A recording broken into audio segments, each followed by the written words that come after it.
हे दोस्तों, welcome back to Study IAS. और आज की वीडियो में मैं आप सभी के साथ डिस्कस करने वाला हूं जनेवा कन्वेंशन के बारे में। देखिए दोस्तों, रिसेंटली अभी आप लोग को यूक्रेन और रशिया की वॉर देखने को मिला होगा। तो हम लोग ये देखने वाले हैं कि आखिर जो जनेवा कन्वेंशन लाया गया था वो किस बेसिस पर लाया गया था। मतलब कि बेसिकली आप लोग को ये पता होगा कि वॉर के तहत तो ये लाया गया था, लेकिन क्या बातें थी या फिर किन चीज़ों पे ध्यान दिया गया था, कैसी वॉर और कब इनके जो इन्होंने कुछ यहाँ पे अपने जो रूल्स वगैरह बताए थे वो कैसे लागू होते हैं, ये सारी बातें मैं आप सभी के साथ अपनी आज की इस वीडियो में डिस्कस करूँगा। देखिए दोस्तों, वीडियो को पूरा ध्यान से देखिएगा लास्ट तक। काफ़ी कुछ आप लोग के साथ मैं डिस्कस करने वाला हूं जो कि आपके एग्ज़ाम पॉइंट ऑफ व्यू से इम्पॉर्टेंट है और कहीं ना कहीं आपको ये मदद करेंगे कि आप लोग सही तरीके से अपना आंसर लिख पाएँ। ओके, नोट्स भी दूंगा आप लोग को जिससे कि आप लोगों को कोई दिक्कत ना हो और आप लोगों के पास सारी चीज़ें जो हैं वो नोट्स के साथ अवेलेबल रहें।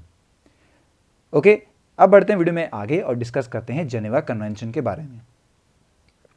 देखिए दोस्तों, ये भी बता दूं आपको कि अनअकैडमी पे अभी प्रीलिम्स और सीसेट की टेस्ट सीरीज चल रही है, जहां पे आप लोग को काफ़ी अच्छा डिस्काउंट मिल रहा है। इसके अंदर 10% का डिस्काउंट है जो कि एजुकेटर कोड के साथ मिलेगा और आप लोगों का एजुकेटर कोड है स्टडी आईएएस। एंड दोस्तों, अगर आप लोग को कोई भी दिक्कत वगैरह है तो नंबर दिया हुआ है यहाँ नीचे, इस पर आप कॉल कर सकते हैं। आपकी सभी दिक्कतें दूर कर दी जाएंगी और जो भी मदद होगी वो अनअकैडमी आपकी करेगा। 27 मार्च को अनअकैडमी का सिविल सर्विसेज चैंपियनशिप है दोस्तों, जो कि लगभग 15 करोड़ के प्राइजेज के साथ आप लोग को देखने को मिलेगा। तो जल्दी जाइए और एनरोल कीजिए इसमें कि आप लोग भी इसमें पार्टिसिपेट कर सकें।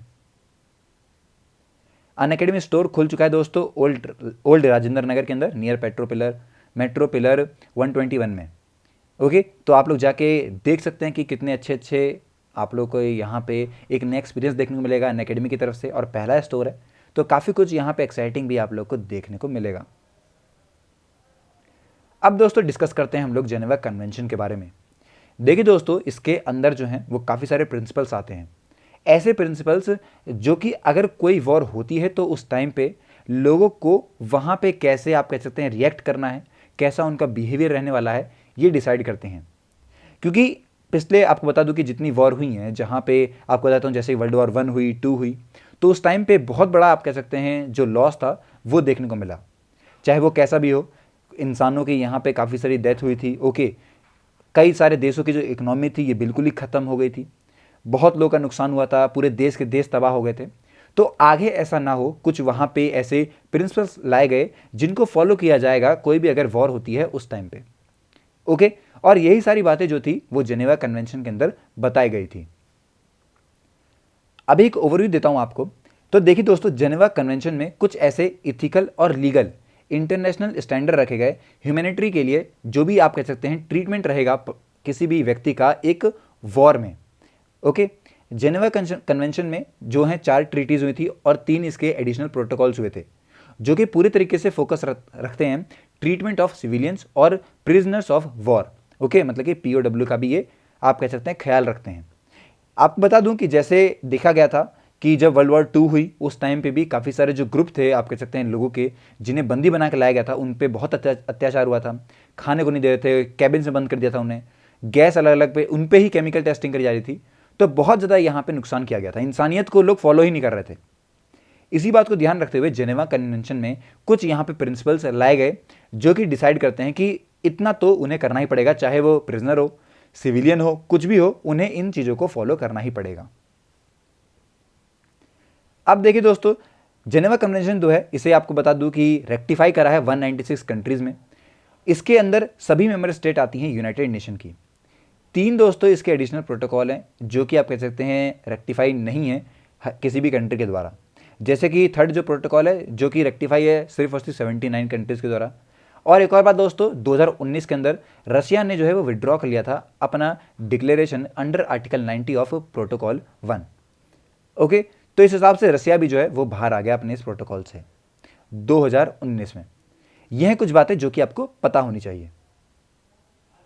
अब देखिए दोस्तों, पहला जो जेनेवा कन्वेंशन हुआ था उसमें जितने भी यहाँ पे बातें हुई थी कन्वेंशन में, वो ये हुई थी कि जो आप कह सकते हैं बीमार सोल्जर हो गए, जो जख्मी सोल्जर हैं वॉर के दौरान, उन सभी का प्रोटेक्शन के बारे में बताया गया पहले कन्वेंशन में।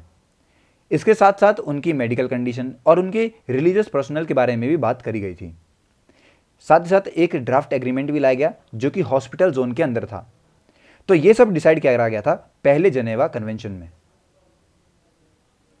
सेकंड जेनेवा कन्वेंशन में दोस्तों ये तो चीज़ें रही कि जो आप कह सकते हैं बीमार है, जो आप कह सकते हैं यहाँ पे किसी को खतरा है, कोई आप कह सकते हैं जख्मी हुआ है, ओके, कोई मिलिट्री यहाँ पे पर्सनल है, उसका आप कह सकते हैं वॉर के दौरान अगर उसे कोई भी आप कह सकते हैं प्रॉब्लम हुई है तो उसकी प्रोटेक्शन जो है वो करी जाएगी। इस कन्वेंशन में ये बात भी लिखी गई थी।